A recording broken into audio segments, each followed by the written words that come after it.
How's everyone doing? Today I have a Blu-ray and DVD update with 6 releases in total right here. And if you've seen any of these movies or TV show, definitely let me know what you think of them. 5 are Blu-ray and 1 is DVD. And first up is The Intern from Warner Brothers Home Entertainment. They did a great job with this release. I like a lot of their special features as well, especially the 3 interns special feature where it goes over some of the cast members and basically they talk about working with Robert De Niro and just their time on set, which was really enjoyable. And there's a couple of workaholics actors in here as well. I've got Anders Holm and then Adam Devine. And Robert De Niro, of course, and Anne Hathaway are the 2 leads. This is just a really nice, light-hearted comedy movie. Robert De Niro is a senior citizen getting an internship after he became a widower, and he just doesn't know what to do with his life, so he works with this up-and-coming fashion website run by Anne Hathaway, and she is the creator of it, and she's kind of overwhelmed with everything. And he just basically comes into the work environment and just really helps out and gets involved with everybody and helps everybody in different ways besides just work and in their family life. And I think the supporting cast really elevates this film. It's very enjoyable, and I think the director here, Nancy Meyers, who's been in the industry for a while, has done a great job. She does a lot of these movies dealing with kind of romances and sometimes with senior citizens as well.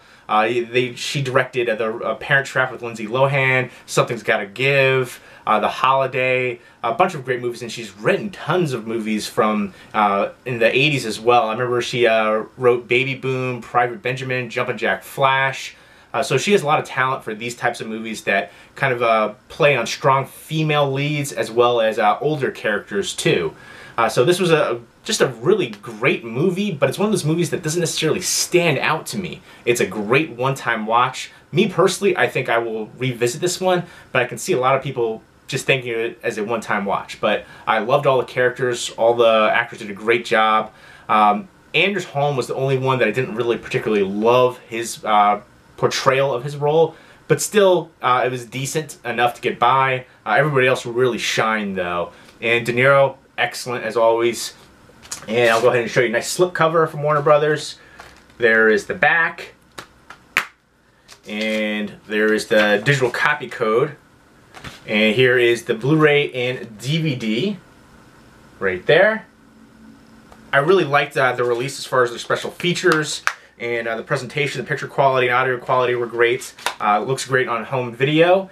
And again, like I said, at the end of the day, this is just a really entertaining, heartwarming movie, and has a great emotional honesty to it as well. I do think there could have been some things that would have really elevated it to make it stand out a little bit more. Maybe something that could have been not so uplifting in a way. I don't want to say necessarily depressing, but there are some things that I think could have made the drama a little bit heightened. But overall, still a movie I would recommend seeing. Even if it's just a one-time watch, I think it's one that could brighten your day.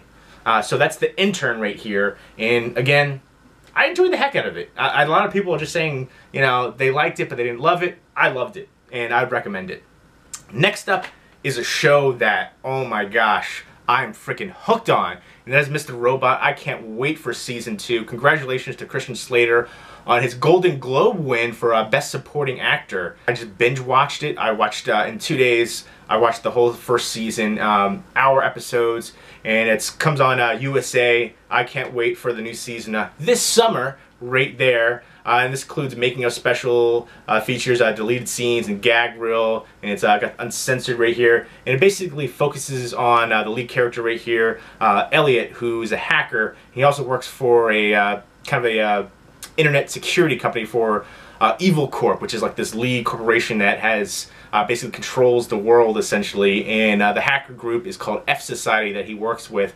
And it reminds me so much of Fight Club. And Fight Club is one of the only films ever that I thought was actually a better adaptation of the book. And Chuck Palahniuk did a great job with the book. I think he was the voice of generation really with a lot of his novels, but that was the only movie where I felt like, wow, that just elevated even more. And this movie, this TV show rather, reminds me of it so much. A lot of the different things. And I think after repeat viewings, you catch more things. And the supporting cast was freaking amazing in here. All the supporting cast really shine. I think definitely elevated it as well. Even though B.D. Wong was only in essentially 2 episodes, I believe, seeing him was just excellent. And the actor Elliot Villar, who played Farah, he was phenomenal in his role. And Frankie Shaw, who played Shayla, incredible as well. Those are two of my favorite of the supporting cast, although all the supporting cast was just phenomenal to me.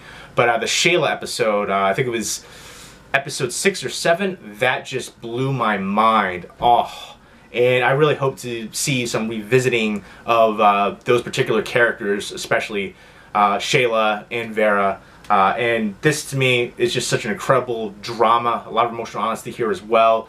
He's dealing with the loss of his father, anxiety issues. He sees a psychiatrist, and he basically hacks everybody that he knows. He goes through their personal information, sees if they're good or bad, and he's just trying to do good. Money doesn't matter to him, and somewhat nihilistic, but also, you know, it's just very reflective of him as a character. And the lead character of Elliot right here is played by Rami Malek, who was also nominated for a Golden Globe for Best Actor in a Drama.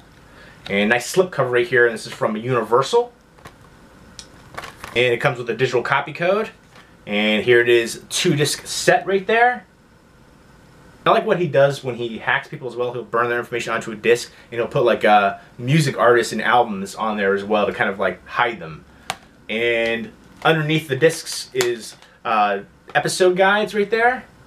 I absolutely love the heck out of the show. So happy I came across that. I'm absolutely itching for season 2 to come out. It has a lot of societal views and reflection, and it deals with drug addiction, just people in general. And I really recommend this show, Mr. Robot Season 1.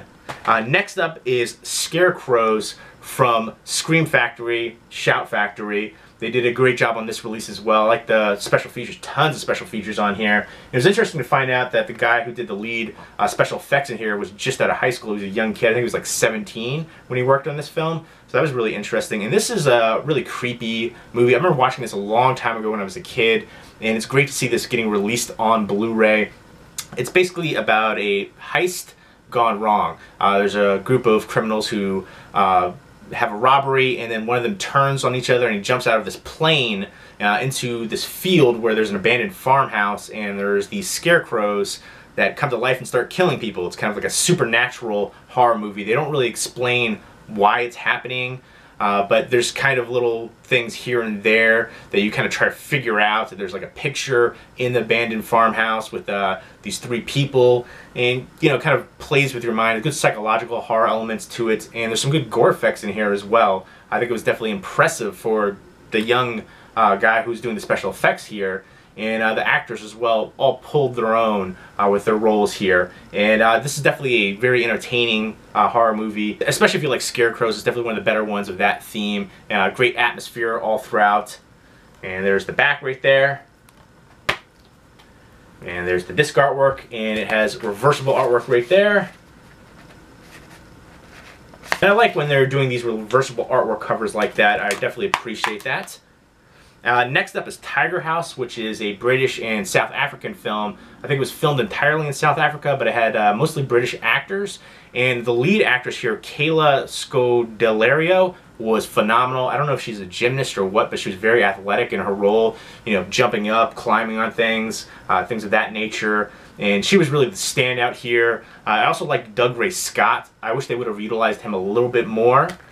There he is right there in the back and right there in the lead. It's basically a home invasion movie, and it's her going to, she jumps into her boyfriend's room, and then that night there's 4 guys that come in and, you know, take over and basically hold hostage the mother, the son, and then take the father, or the stepfather actually, who is a bank manager, and they take him in to get the money, and they're basically saying, you know, we're going to kill your family if you don't take the money. And she's hiding out. They find out about her, and she basically has to fight to survive. And very typical, but straightforward kind of home invasion movie. We've seen this 1,000 times before, but it was enjoyable. I just wish they would have done a little bit of things here and there that could have made it really stand out and elevated. Overall, the things that really made it stand out, again, were the lead actress here, Kaya Scodelario, who was phenomenal. I want to see her in more stuff. And then Doug Ray Scott, which they kind of underutilized, but still, this guy too, he was pretty creepy. I'll give him credit as well. Ed Skeirin, and this is a nice release from Magnet as well. The special features in here are the trailer and the making of Tiger House. And there's the disc artwork, same as the front. Basically, it's your straightforward, typical home invasion movie with some of the actors doing great jobs here, but they could have done some things to make it really stand out and elevate it. But it is one of the better ones of the genre, at least lately. Next up is 12 Rounds 3, Lockdown, starring Dean Ambrose. This is a WWE Studios film. I'm not a huge fan of Dean Ambrose as a wrestler. I think he did a pretty good job here acting-wise, although he didn't have a lot of dialogue. He was very brooding, and I think he could do more roles like this. This is a nice release rate here from Lionsgate, nice slipcover. And I'll go ahead and show you the back, which is the same as the Blu-ray backing. And it comes with a digital copy, and there is the disc. Basically, Dean Ambrose's character is a cop just coming back after a leave of duty where he let his rookie partner get killed. And so he's coming back and he's kind of hearing the guff about that, and he finds out there's corruption in the police force led by this one guy right there, Burke. And he was played by Roger Cross, and when I saw him initially and just the way that he was acting, it reminded me a lot of Michael Jai White. And I was just wondering, like, maybe that was kind of initially cast for him and there was scheduling conflict, but his character reminded me so much of him. But I think he did a great job in that portrayal and as the lead villainous character, and he's got the whole crew trying to basically hunt down Dean Ambrose, and it all takes place in a police station, but it's a big police station with several floors, and so it's Dean Ambrose having his one gun, 12 rounds, to basically take all the bad guys down, essentially. And there are some familiar faces in here. And again, I think this was basically straightforward. It had some good tension, suspense. The dialogue could have been better, and there could have been some things to make it stand out. There's a scene in particular where he goes like, "Oh, we've underestimated him. We can't do that anymore." And I'm like, really? He hasn't done that much. He could have done more. Like, he could have utilized other things in the building more. I was just a little bit underwhelmed. But overall, I think it's pretty much an average action film. It did have some good action sequences and fight sequences. Some of them could have been better, but some of them were decent. And I would like to see Dean Ambrose in more movies like this. I was actually really surprised by his performance, even though he didn't have a lot of dialogue. Very brooding and very strong in that, and very believable in his role. And again, the police commissioner, she was stunning as well, the female lead right there. And the supporting cast did a really good job in here. And again, it's a straightforward, average action movie. Again, they could have done a little bit more with it, but overall, still decent. If you're a fan of these WWE studio films, I think you will enjoy it. And if you're a fan of Dean Ambrose, I think you'll enjoy it. And last but not least is the Soul DVD here. And this is a release from Sony, and it's called Nasty Baby with Kristen Wiig, Sebastian Silva, and Tunde Adembipe. And Tunde Adembipe was actually fantastic in his role. I think he was the standout here, and it's basically about a interracial gay couple played right there, and basically them trying to get pregnant from their one friend played by Kristen Wiig. And it has a lot of emotional honesty here. The lead actor, who's also the writer and director, Sebastian Silva, he is an artist. He's trying to use his sperm to inseminate Kristen Wiig, but he finds out his sperm count is low. So his significant other is actually trying to use the sperm to get Kristen Wiig pregnant. And it's basically all the drama dealing with that in the art world, which is kind of pretentious as well. And his whole idea of being a nasty baby, it's basically him acting like a baby, which I just thought kind of was parodying the art world a little bit and how ridiculous it can be. But it's going through a lot of the dramatic effects of their lives and, you know, the people around them. But it also deals with a character in their neighborhood who is schizophrenic and bipolar and kind of harasses people and harasses them, which culminates to a boil. And this movie was, you know, dramatic and comedic, and then it got grim really quickly at the end. I wasn't expecting it to be that dark the way that it ended. It kind of took a completely left turn, which kind of, for me, detracted from the film, but at the same time, it does have emotional impact, and I did like that. I was kind of surprised that it went that dark, but overall, it kind of bothered me the way that it was handled. But overall, it did have some good emotional honesty, which I appreciated, and I really liked the Tunde Adembipe as an actor. I think he was great. I definitely wanted to see him in more roles here. And Kristen Wiig kind of plays her typical self, but more subdued. She's not as obnoxious or out of control, but she really wants to get pregnant and have a baby. And I really like the interaction, especially with Sebastian Silva. And then I like the interaction between Sebastian Silva and Tunde Adembipe. That all felt really sincere to me and realistic. So there we go. There are my 6 pickups, Blu-rays and DVD right there. If you've seen any of these movies or TV show, definitely let me know what you think about it. Leave me a comment or a video response down below. Hope everybody's doing well. Take care.